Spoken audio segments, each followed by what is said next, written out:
7 Oscars tonight for actor in a supporting role, actress in a supporting role. This is changing rapidly, and I fear that our stories are not keeping at pace. I mean, it doesn't really make any sense. I guess it's my main point. Okay, here's my loose understanding of the Oscars and why I have a problem with it. This is me fully saying it doesn't make any sense. Any aspect of it, I don't even know why they're still doing it. First of all, let's get this right out of the gate. What does Best Picture mean? If we're voting on Best Picture, what does that term mean? Are we talking about the most emotional movie? Are we talking about the most groundbreaking movie? Are we talking about the most important movie of 2023 in terms of like, this represents our year? I've talked to multiple people and everyone has a different definition of what that means. All of these movies are at least pretty good, but they're also very good at different things. They don't all line up perfectly with each other. Don't even get me started on the difference between like sound mixing and sound editing.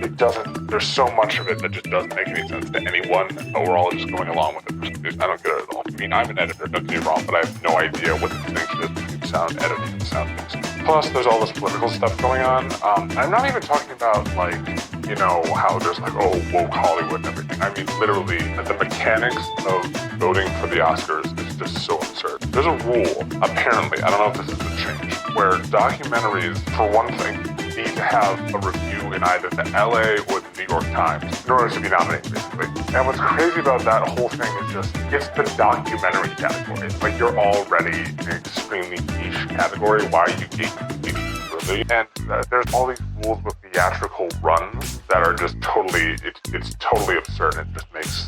It just adds a whole bunch of confusing layers to it. And it's always been a mess. Hitchcock never won an Oscar. Kubrick technically won a VFX one, but apparently he just bullied his way into that one. I forget the VFX artist who did it, but he said that apparently it was just 100%. He did all the work and Kubrick bullied his way in, which I could totally see happening because everything we know about Kubrick is that he was kind of an...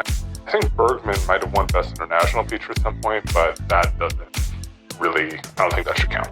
And on top of that, okay, how do you think they vote for Best Picture? I'll give you a hint, it's not by popular vote. It's not, and it's not even by the Electoral College, like I would make that kind of make sense. It's by this thing called preferential voting. Now, obviously, I'm not saying that, oh, we now need to set up internet polls for non-Academy members to vote on what's the best picture and everything. But okay, the system needs to change. The current system we have is stupid. I just learned this, and I want to make sure I explain correctly, okay? When it comes to Best Picture, we don't just all say, hey, I think Best Picture is Avatar 2. Like, that's not how it works. We take all the nominees, and we rate them, we put them in order from 1 to 10, or 1 of however many nominees there are, okay? And put them in order of 1 is the best, 10 is the worst, okay? Then you add up how many of each nominee got placed into the number 1 category. Then you take the number of nominees and add 1. Then you take the total number of votes and divide them by that number that you got before, right? The nominees number 1, okay? Then you take the nominees that got the lowest votes in first place, redistribute them among the remaining nominees based on what their second favorite choice is, okay? It's an overly complicated system by a voting base that is completely out of touch. Everyone's super old, super white. I don't even mean they're racist. I mean, they just literally they just aren't interested in that sort of stuff. They aren't interested in new things. But anyway, the main issue is this preferential voting system. How it works is the Best Picture could actually be the second or third Best Picture of the year because of the stupid system. It could even be everyone's least favorite, but it just manages to get to this weird zone. And to be honest, I think it's happened a couple of times in the last couple of years. I don't want to be rude and name which ones I think it was, but yeah. So that's basically why I'm not going to or watching the Oscars this year. I voted just because I have friends in the industry, but that's about it. So yeah, that's the Oscars.